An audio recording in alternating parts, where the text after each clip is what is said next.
احلى مسا على اخواتي وحبايبي، يا رب كلكم تبقوا بخير وبصحه تمام كده يا رب. صفقات يا زمالك، صفقات يا فخري. نادي الزمالك اهلا التعاقد مع عمر فرج، لاعب فلسطيني عنده 22 سنه، لاعب بيلعب راس حربه، لاعب جيد جدا للعلم، لاعب كان في حسابات نادي الاهلي لكن في الوقت الاخر خرج من حسابات نادي الاهلي ودخل على حسابات نادي الزمالك، واللاعب يعتبر مضى مع نادي الزمالك لمده 3 سنوات.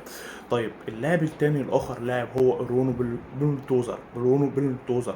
لو انت اسمه غلط سامحوني عشان خاطر لسه متعودناش على اسمه. اللاعب خلاص اصبح زملكاوي بشكل رسمي، اللاعب برضه مضى مع نادي الزمالك لمده 3 سنوات. اللاعب بيلعب راس حربه، اللاعب كان بيلعب في الدوري الامريكي، اخر موسم ليه كان في الدوري الامريكي لعب مع فريق بتاعه 35 مباراه، سجل خلالهم 9 اهداف وصنع خلالهم 5 اهداف.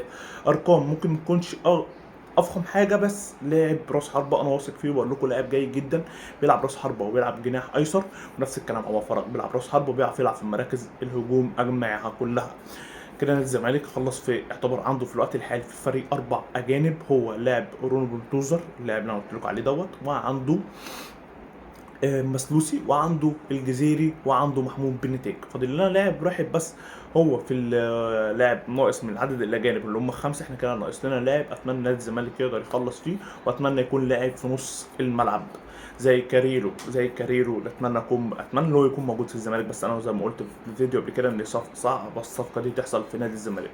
وبس كده نكون قلنا كل الاخبار اللي معانا. لو عجبك الفيديو ما تنساش اللايك والشير والسبسكرايب. بس سلام.